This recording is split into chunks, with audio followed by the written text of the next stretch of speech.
எல்லாருக்கும் வணக்கம்.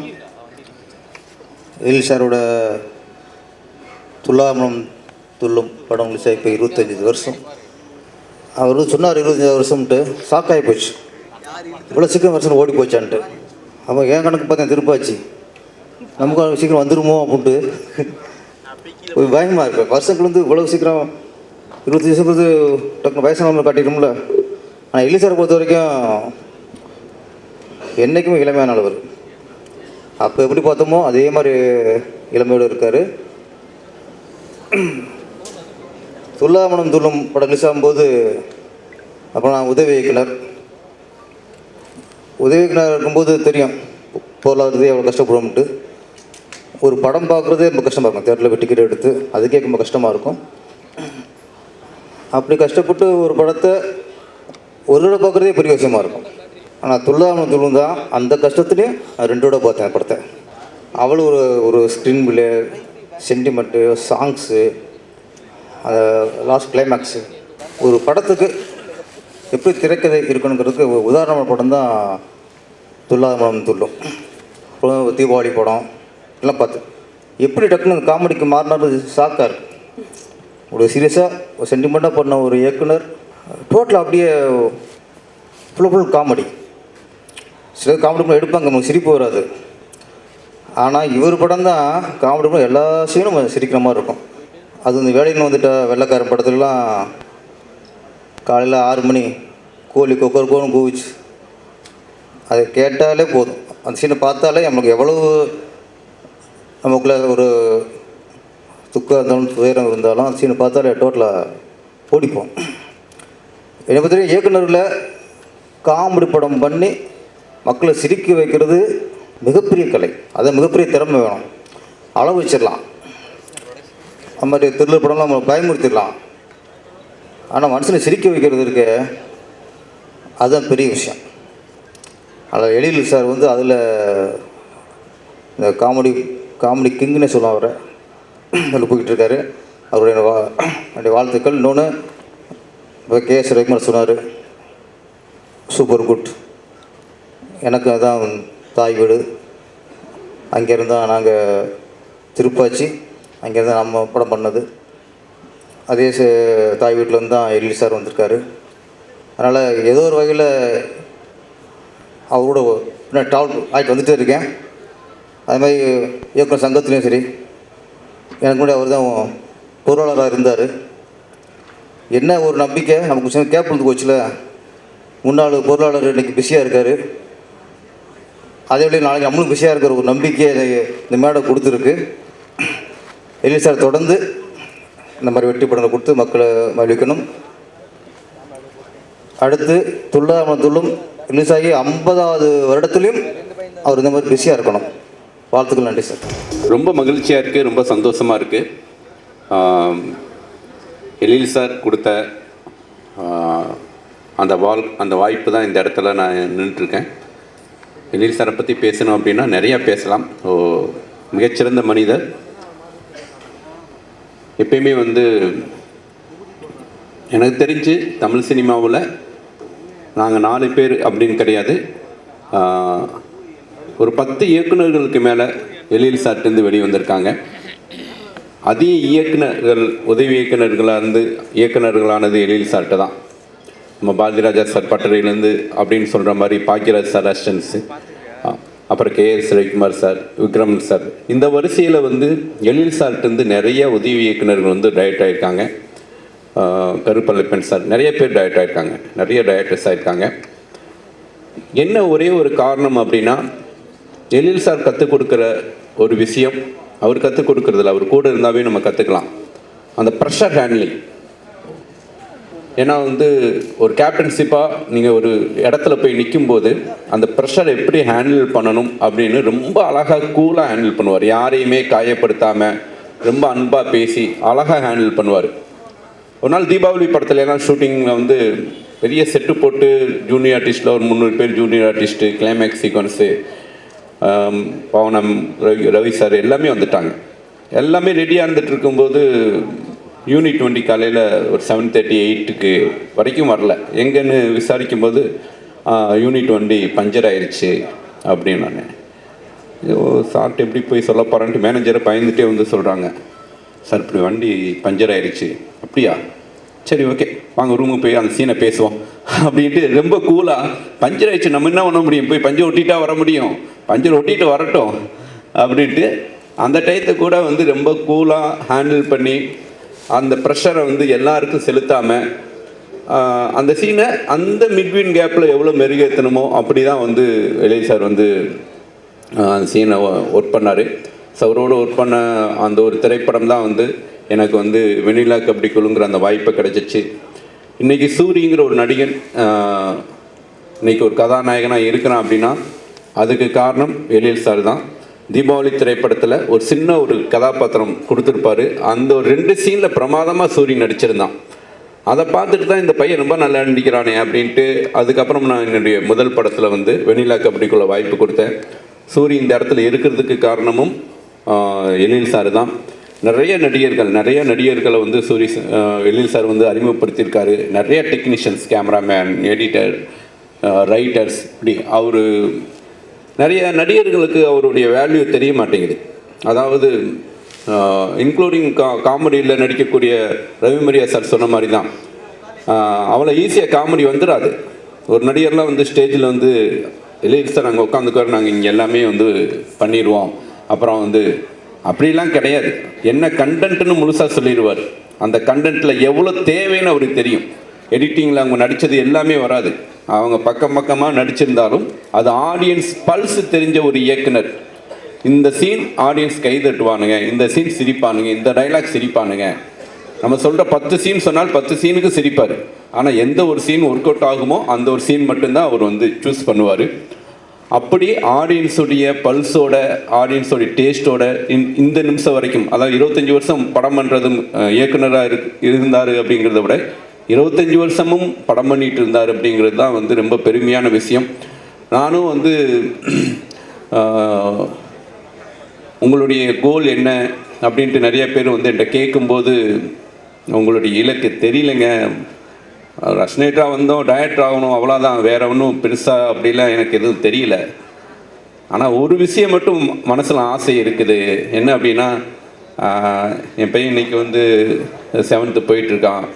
அவன் காலேஜ் போகும்போது எங்கள் அப்பா ஒரு காலத்தில் டைரக்டர் அப்படின்னு சொல்லக்கூடாது, அன்றைக்கும் நான் டைரக்டராக இருக்கணும் அப்படின்னு ஆசைப்பட்றேன். ஸோ அந்த சாதனையை வந்து எழில் சார் பண்ணிட்டார். ஏன்னா அவன் பையன் காலேஜ் போய் முடிச்சு, ஸோ அந்த 2 குட்டி பையன் பாப்பாவும் சரி தம்பியும் சரி எழில் சார் வீட்டு மொட்டை மாடியில் தான் டிஸ்கஷன் நடக்கும். ரொம்ப அற்புதமான ஒரு துணைவியார். ஸோ அவ்வளோ சப்போர்ட் பண்ணி அவருக்கு வந்து மென்டலியாக நிறைய நேரத்தில் வந்து உறுதுணையாக இருந்தாங்க. அம்மாவுடைய ஆசீர்வாதம் எல்லாமே சேர்ந்து தான் எழில் சாருக்கு இந்த 25வது ஆண்டு நிறைவாக இருக்குது. ரவிச்சந்திரன் சாருக்கு வந்து இந்த நேரத்தில் வந்து என்னுடைய நன்றியை தெரிவிச்சுக்கிறேன். நிறையா பேசலாம், ஏன்னா அவ்வளோ பயணிச்சிருக்கிறோம். வெண்ணிலா கபடிக்குள்ளே நடந்த நிறைய ஸ்ட்ரகிள்ஸ்லாம் அவர்கிட்ட போய் சொல்லும்போது, கையெழுத்து போட்டு போசி கழுத்தவை வெட்ட போகிறானுங்க, பார்த்துக்கலாம் அப்படின்னு ஒரு அசால்ட்டாக ஒரு தைரியம் கொடுப்பாரு. அந்த தைரியம் வந்து நமக்கு அப்படி சரி, ஏன்னா அதுதான் அவருடைய எக்ஸ்பீரியன்ஸ். ஸோ நிறையா எனக்கு இந்த நேரத்தில் வந்து என்ன எழில் சார்கிட்ட சேர்த்து விட்ட சங்கரதயாளன் அவருக்கு இந்த நேரத்தில் என்னுடைய நன்றியை தெரிவிச்சுக்கிறேன். என் அப்பா அம்மா எப்படி நல்லா இருக்கணும்னு நினைக்கிறனோ, என் பிள்ளை எப்படி நல்லா இருக்கணும்னு நினைக்கிறனோ, அப்படி எழில் சார் அவர் வந்து நல்லா இருக்கணும். அவர் நிறைய பேருக்கு வந்து லைஃப் இப்போ கொடுத்துட்ருக்காரு, நிறைய பேர் அவர் மூலமாக உருவாவாங்க. மீண்டும் எழில் சாருக்கு என்னுடைய குருநாதருக்கு நன்றியை தெரிவிச்சுக்கிறேன். Thank you so much. Thank you sir. இயக்குனர் சந்தோஷ் அவர்கள். அனைவருக்கும் வணக்கம். வணக்கம். இந்த எழிலனோட 25 ஆண்டு விழாவும் தேசிங் ராஜா படம் 2 ஃபர்ஸ்ட் லுக் வெளியீடு இந்த நிகழ்ச்சியில் கலந்துக்கிறதுல ரொம்ப சந்தோஷமாக இருக்குது. இந்த நிகழ்ச்சியை ஏற்பாடு செய்த ப்ரொடியூசர் ரவிச்சந்திரன் சார் அவர்களுக்கும் அந்த டீம் எல்லாருக்கும் என்னுடைய நன்றி. அப்புறம் எழில் சார் கூட தேசிங் ராஜா பண்ணிவிட்டு இப்போ தேசிங் ராஜா 2 பண்ணுறேன். ஆமாம், அந்த படத்தோடு இந்த படத்துக்கு ரொம்ப இன்னும் எதிர்பார்ப்பு ரொம்ப இருக்குது. அதுமாரி இந்த படத்தில் அவ்வளோ ஆர்டிஸ்ட் நடிச்சிருக்கிறாங்க. ஒரு காட்சியாக இருந்தாலும் அது ஒரு ஆர்டிஸ்ட்டாக போடணும்னு சொல்லி கிட்டத்தட்ட ஒரு 45-50 பேர் ஆர்டிஸ்டாகவே இதில் நடிச்சிருக்கிறாங்க. அந்தளவுக்கு இது வந்து பெரிய ஒரு நடிகர் பட்டாலுமே கொண்ட இந்த படம். எப்பவுமே ஒரு அண்ணன் ஷூட்டிங் போனோம்னா ஜாலியாக இருக்கும். அந்த சில ஷூட்டிங்லாம் போகும்போது ரொம்ப சந்தோஷமாக போவோம், ரொம்ப ஜாலியாக இருக்கும். அதுமாதிரி எழிலண்ணன் இந்த ஷூட்டிங் போகும்போது அவ்வளோ சந்தோஷமாகவும் ரொம்ப எனர்ஜியாகவும் இருக்கும். அந்த மாதிரி எல்லா நடிகர்களையுமே வந்து ஒரு யாரையுமே வேஸ்ட் பண்ணக்கூடாதுன்னு நினைப்பார். சின்ன கேரக்டர் பண்ணாலும் சரி, பெரிய கேரக்டர் பண்ணாலும் சரி, எல்லாத்துக்கும் டைலாக் வரணும், எல்லாரும் ஸ்கோர் பண்ணணும் அப்படின்னு சொல்லி எல்லாத்துக்கும் ஒரு ஃப்ரீடம் கொடுக்கக்கூடிய டைரக்டர் அவரோட இன்னொன்று எவ்வளோ படம் பண்ணாலும் போர் அடிக்காது. அவர் வந்து ஒரு எப்படி இயக்குனரோட நடிகரும்பாங்களோ அதேமாரி ஒரு நடிகரோட இயக்குனர் அண்ட் தயாரிப்பாளரோட இயக்குனர். அண்ணன் வந்து இன்னும் பல ஆண்டுகள் 25, 30, 40, 50ன்னு சொல்லி 50வது பொன்விழா காணணும் அப்படின்னு சொல்லி வாழ்த்துக்கிறேன். தேசிங் ராஜா 2க்கும் எழிலண்ணனுக்கும் என்னுடைய வாழ்த்துக்கள். நன்றி. இந்த விழாவுக்கு வந்திருக்கும் அனைவருக்கும் வணக்கம். முதல்ல எல்லாருக்கும் தெரியும், நம்ம எழில் சாருக்காக முதல்ல வந்திருக்கோம் அண்ட் படத்தை வாழ்த்த வந்திருக்கோம். அதுக்கு முன்னாடி நான் ஒரு 2 பேரை வாழ்த்தணும்னு நினைக்கிறேன். எழில் சாருக்கு முன்னாடி எழில் சாருடைய 25 வருஷ பயணத்தை ஒரு விழாவாக எடுத்து அந்த விழாவில் அவரை சிறப்பிக்கணும்னு நினச்ச முதல்ல ப்ரொடியூசருக்கும் அந்த கதாநாயகனுக்கும் முதல்ல நான் வாழ்த்து தெரிவிச்சுக்கிறேன்.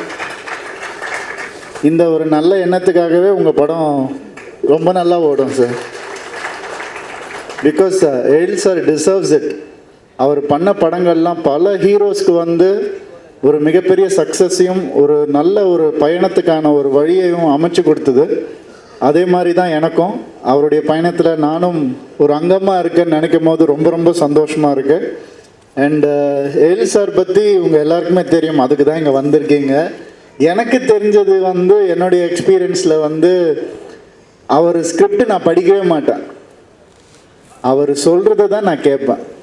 ஸ்கிரிப்ட் படிக்கிறத விட சார் ஒரு தடவை நீங்கள் கதையை சொல்லுங்களேன், ஒரு படத்தை 10 தடவை பார்த்த மாதிரி இருக்குது சார், நீங்கள் சொல்கிறதே அவ்வளோ டீட்டெயிலாக சொல்வார், அவ்வளோ இயல்பாக சொல்வார், ஒவ்வொரு ஷாட் எப்படி நடிக்கணும்னு சொல்லுவார், என்ன எமோஷன்னு சொல்லுவார், ஒரு சின்ன காமெடி சீனை கூட அவ்வளோ ரசித்து அவர் சொல்லுவார். ஆனால் என்னென்னா அவர் சொல்லும் போது காது கொடுத்து நம்ம கேட்கணும், அது ரொம்ப கஷ்டம். ஏன்னா அவர் லாரி சார், ஒரு லாரி சார், என்ன சார், இல்லை ஓப்பன் பண்ணால் ஒரு லாரி ஃபேன் ஆஃப் பண்ணுங்க அப்படின்னு, அதுக்கப்புறம் அந்த லாரியிலேருந்து ஒருத்தன் இறங்க ஏசி ஆஃப் பண்ணுங்க, அப்புறம் சேரை பக்கத்தில் போயிட்டு சொல்லுங்கள் சார் அப்படின்னுவேன். ஸோ எழில் சாருடைய அந்த ஒரு உணர்வு இருக்கு இல்லையா, கதை சொல்லும் போது அது உள்ளே போயிடுவார், அந்த லொக்கேஷன் உள்ளே போயிடுவார், அந்த சீன் உள்ளே போயிடுவார். அப்போ நம்ம காது கொடுத்து கேட்கணும். அப்படியே கேட்டால் ஒரு நல்ல படத்தை பார்த்தா ஒரு ஃபீல் கிடைக்கும். அவர் எப்போ கதை சொன்னாலும் சார் இன்னொரு தடவை சொல்லுங்கள் சார்னு கேட்பேன் நான். எனக்கு ரொம்ப பிடிச்ச படம் என்னுடைய கரியரில் தீபாவளி. அந்த படத்தை எழில் சார் இயக்குனார். இன்றைக்கும் ஒரு திருப்பதி பிரதர்ஸ், நம்ம லிங்குசாமி சார் அவங்க பிரதரும் சேர்ந்து ஃபர்ஸ்ட் டைம் அந்த படத்தை ப்ரொடியூஸ் பண்ணாங்க. ஃபர்ஸ்ட் டைம் ப்ரொடியூஸ் பண்ணும்போது என்னை கூப்பிட்டாங்க. நான் சொன்னேன், உண்மையாகவே எனக்காக அதை நீங்கள் ப்ரொடியூஸ் பண்ணுறீங்களா இல்லை எழில் சாருக்காக பண்ணுறீங்களா அப்படின்னு நான் கேட்டேன். ஏன்னா நான் வேறு, நான் படங்கள் பண்ணுறது இதெல்லாம் வேறு. ஆனால் எழில் சாருடைய கதை முதல் தடவை ஒருத்தர் ப்ரொடியூஸ் பண்ணணும்னு நினைக்கிறது ரொம்ப பாசிட்டிவாக நான் பார்த்தேன். அப்போ தான் நான் கதையை கேட்டேன், இந்த கதையை கேளுங்க அப்படின்னாங்க. கேட்டேன், ரொம்ப பிடிச்சிருந்துச்சு எனக்கு. அண்டு இந்த மாதிரி எழில் சார் நீங்கள் நல்ல படங்கள் அடுத்தடுத்து பண்ணணும் சார், ஃபாஸ்ட்டாக பண்ணணும் சார், நிறைய படங்கள் வரணும் சார், நாங்கள் எல்லாம் அதை பார்த்து ரசிக்கணும்னு ஆசைப்பட்றேன் நான். அண்டு பார்த்திபன் சார் சொன்னார், இந்த எஸ்னால் ஸ்பெஷல் எழில் அப்படின்னாங்க. நான் என்ன சொல்கிறேன்னா, நோ சொல்லாத எழில் அவர், எல்லாத்துக்கும் எஸ் தான் அவர். சார் இந்த ஷார்ட் இப்படி பண்ணிக்கலாமா சார், சார் இந்த ஆக்ஷன் இப்படி பண்ணிக்கலாம், எஸ் எஸ் அப்படின்னு சொல்லுவார். அந்த பாசிட்டிவான ஒரு எனர்ஜி ரொம்ப ரேர் அது பார்க்குறது. எல்லாமே நல்லா வரணும்னு நினச்சி அந்த ப்ரொடக்ஷனை வந்து காப்பாற்றணும்னு நினைக்கக்கூடிய சில டைரக்டர்ஸில் அவர் ரொம்ப ஒரு முக்கியமான ஒருத்தர். அதனால தான் இந்த அளவுக்கு அவருக்கு பெரிய வெற்றிகள் கிடைச்சிருக்கு. அண்ட் 25 சும்மா இன்னும் நிறைய போனோம். அவர் நாங்களும் கூட இருக்கோம். கண்டிப்பாக நிறைய நல்ல படங்கள் பண்ணணும். 50 ஆகணும், 75 ஆகணும், 100 ஆகணும், 100 வயசு நல்லா இருக்கணும். அவர் வாழ்த்தி விடைபெறுகிறேன். நன்றி, வணக்கம்.